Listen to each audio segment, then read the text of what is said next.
मैं आज कॉन्ट्रैक्ट के कुछ क्वेश्चंस को डिस्कस करने वाला हूं। तो चलिए शुरू करते हैं।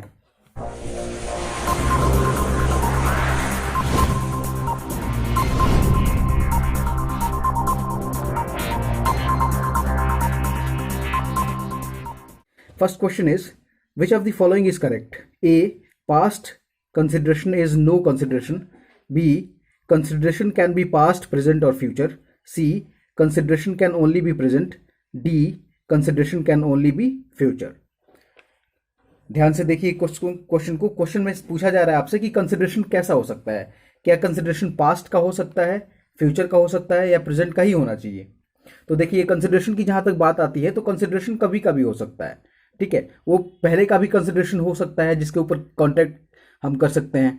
कंसिडरेशन फ्यूचर में भी देने की बात हो सकती है। ठीक है, और कंसिडरेशन प्रेजेंट का तो हो ही सकता है। तो यहाँ पे ऑप्शन बी करेक्ट होगा, that is consideration can be past, present और future. Next question is a proposal when accepted becomes. ये तो काफी आसान सा क्वेश्चन है। A, a promise. B, a contract. C, an agreement. D, none of the above. तो proposal जब accept हो जाता है तो वो एक प्रॉमिस बन जाता है। तो इसका करेक्ट आंसर ए होगा। Next question is consideration means.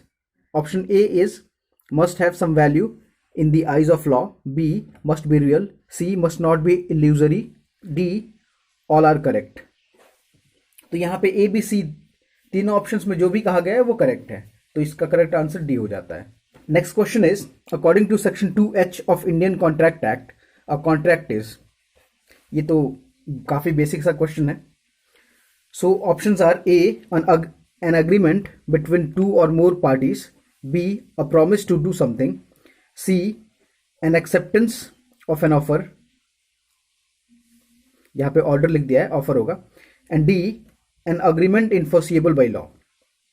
तो करेक्ट आंसर इसका क्या होगा? डी होना चाहिए, बिकॉज कॉन्ट्रैक्ट का डेफिनेशन ही है it should be enforceable by law.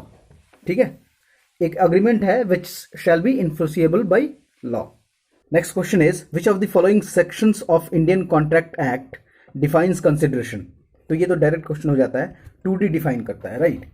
Next question is who is a promisee according to the Indian contract act? A, a person to whom a proposal is made. B, a person accepting the proposal. C, a person furnishing the consideration for the promise. D, a person to whom a promise is made. So इसका correct answer क्या होगा? जिसको भी proposal दिया जाता है and proposal देने के बाद अगर वो प्रपोजल को एक्सेप्ट कर लेता है तो प्रॉमिस ही हो जाता है, right. So correct answer will be B. Next question is which of the following is not essential for consideration. ठीक है, A, it must be given at the desire of promisor. B, valuable. C, lawful. D, adequate. तो consideration क्या है ना, ऐसा कुछ नहीं होना चाहिए कि एडिक्वेट होना चाहिए। देखो, लॉफुल होना चाहिए, वैल्यूएबल होना चाहिए। It must be given at the desire of the promisor. जो बंदा प्रॉमिस कर रहा है, राइट, प्रोमिसर है, उसके डिजायर पर तो होना ही चाहिए। ये तो है ही कंसिडरेशन। तो एडिक्वेट हो या ना हो, that is between the two private parties. वो किस तरीके से कॉन्ट्रैक्ट बना रहे हैं, कितना कंसिडरेशन रखना चाहते हैं, that is their own personal will, right. तो एडिक्वेट है या नहीं है, that is their own problem. So यहां पे करेक्ट आंसर क्या हो जाएगा? डी हो जाएगा, which is adequate, right. Next question is a general offer open for world at large can be accepted. A, by sending a communication of acceptance. B, by complying with the conditions of the offer. C, by tendering himself to comply the conditions of the offer. And D, none of the above. क्या होगा? General offer का मतलब क्या होता है कि आपने general offer एक दे दिया न्यूज़पेपर के माध्यम से या फिर किसी नोटिस के माध्यम से, और कोई भी पर्सन अगर उस कंडीशंस को कंप्लाई कर रहा है तो ही हैज एक्सेप्टेड इट। ठीक है, तो यहां पे करेक्ट आंसर बी हो जाता है। Next question is the interpretation clause of the Indian contract act has been provided in. So correct answer will be B, that is section 2। Next question is which of the following is an offer? A, a bid at an auction sale. B, bankers catalog of charges. C, menu card at restaurant.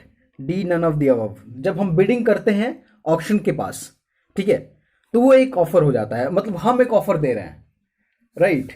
और bankers catalogue of the charges ये एक offer नहीं है, बल्कि जब हम बताएंगे कि हमें ये चार्ज चाहिए, मतलब ये पर्टिकुलर प्रोडक्ट चाहिए, बैंक का ये पर्टिकुलर प्रोडक्ट चाहिए, तब वो एक ऑफर बनता है।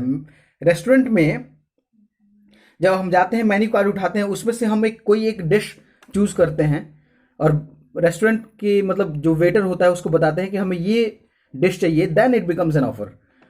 तो उसी तरीके से बिडिंग जहां पे होती है, वहां पे जब हम बिड कर देते हैं कि 50 लाख में मैं लेना चाहूंगा, then it becomes offer, right. और वो एक्सेप्ट करता है जो वहां पे ऑफिशियल्स हैं। Next question is avoidable contract is an agreement which is a enforceable with the permission of the court, B enforceable by the parties thereto, C enforceable by law at the option of one or more of the parties thereto, but not at the option of other or others, and D not enforceable by any of the parties thereto। तो इसका correct answer होगा सी। Y? Because देखिए, voidable contract वो होता है जो कि enforceable तो है, बट पार्टीज के ऑप्शन पे उसको इन्फोर्स करवाया जाएगा या फिर इन्फोर्स नहीं करवाया जाएगा, राइट। तो पहले ऑप्शन को देखो, enforceable with the permission of the court, court यहां पे कहीं नहीं आ रहा। आई मीन वॉइडेबल कॉन्ट्रैक्ट के केसेस में जब तक कोर्ट कब, कॉन्ट्रैक्ट्स के केस में कोर्ट कब आता है? कोर्ट तब आता है जब कोई एक पार्टी ब्रीच कर देता है कॉन्ट्रैक्ट को, ठीक है। तो ये ऑप्शन तो होगा नहीं, बी ऑप्शन है enforceable by the parties thereto, ठीक है। B is not a complete option, so C is enforceable by law at the option of one or more of the parties but not at the option of the other, ठीक है। तो यहां पे correct answer C हो जाता है इसका। Next question is a notice in the newspaper inviting tenders is, ठीक है। जैसा मैंने वो रेस्टोरेंट वाले क्वेश्चन में बताया था आपको, वेडिंग वाले क्वेश्चन में, तो यहां पे भी एक प्रपोजल होगा कि नहीं होगा? A is a proposal, B a promise, C an invitation to proposal, D an invitation for the negotiation. यहां पे देखिए, आप जब भी कोई नोटिस देते हैं न्यूज़पेपर में, तो आप प्रपोजल नहीं देते हैं, ऑफर नहीं देते हैं, आप एक इन्विटेशन देते हैं किसी व्यक्ति को। मैं अगर आपको एक एग्जांपल दूं, अगर आप एक नोटिस देते हैं कि I want to do home tutoring, तो अगर कोई व्यक्ति, कोई पेरेंट आपको कांटेक्ट करता है, तो वो क्या करता है, आपने न्यूज़पेपर में एक इन्विटेशन दिया है कि कोई प्रपोजल दे मुझे पढ़ाने के लिए, समझ रहे हैं आप। और अगर कोई पेरेंट कॉल करता है आपको, तब वो जाके ऑफर दे रहा है आपको, राइट। इस तरीके से प्रपोजल या फिर ऑफर दे रहा है। सो करेक्ट आंसर इसका सी हो जाता है। Which judicial pronouncement of the Queen's bench of England had dealt with the concept of the general offer, ठीक है। तो इसका आप इसको याद ही कर लीजिए कि Carlill versus carbolic smoke ball, ये जो केस है बहुत ही इंपॉर्टेंट केस हो जाता है जनरल ऑफर्स के लिए। तो इसका करेक्ट आंसर ए हो जाता है। Next question is what is the terminology used to describe a situation when two parties make identical offer to each other in ignorance of each other's offer? तो इस तरीके के सिचुएशन को क्रॉस ऑफर कहा जाता है, ठीक है। तो करेक्ट आंसर इसका बी होगा। Which of the following is an exception to the rule or doctrine of privity of contract that a stranger to a contract cannot sue? The cases of the family settlement are the exception to the rule of doctrine of privity, right. So the next question is every promise and every set of promises forming the consideration for each other is a, every set of promises what? Agreement, ठीक है। तो इसका correct answer A होगा। A proposal when accepted becomes, proposal जब accept हो जाता है तो promise बन जाता है। This Union of India versus Madala Tathaiya is an illustration where tender was in the form of, ये भी एक इंपॉर्टेंट क्वेश्चन हो जाता है। मदाला तथैया वाला जो क्वेश्चन है, इसमें ये यहां पे ये बताया गया था कि टेंडर जो दिया गया है वो एक स्टैंडिंग ऑफर है, ठीक है। तो ये कॉन्सेप्चुअल क्वेश्चन, ये एक तरीके से आपको केस के साथ डील करने वाला क्वेश्चन है। So this question is basically a case based question which is straight forward, ठीक है। तो यहां पे स्टैंडिंग ऑफर, ये आपको याद होना चाहिए। Next question is which of the following is explicitly stated in Section 2B of the Indian Contract Act. A proposal when accepted becomes a promise. यही है option, a proposal when accepted becomes a promise. ठीक है. B, अब दूसरे options को भी देख लेते हैं एक बार. B, a proposal when accepted becomes contract, नहीं. C, a proposal when accepted becomes an agreement, ये भी नहीं है. D, a proposal when accepted becomes assurance, नहीं. इसमें ऑप्शन ए करेक्ट हो जाएगा.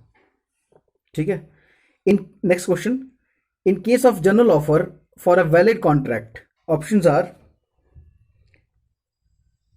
The acceptor need not have the knowledge of the offer. ठीक है. नहीं, तो मतलब एक्सेप्टर को नॉलेज ही नहीं है ऑफर के बारे में, तो फिर वो एक्सेप्ट क्यों करेगा भाई.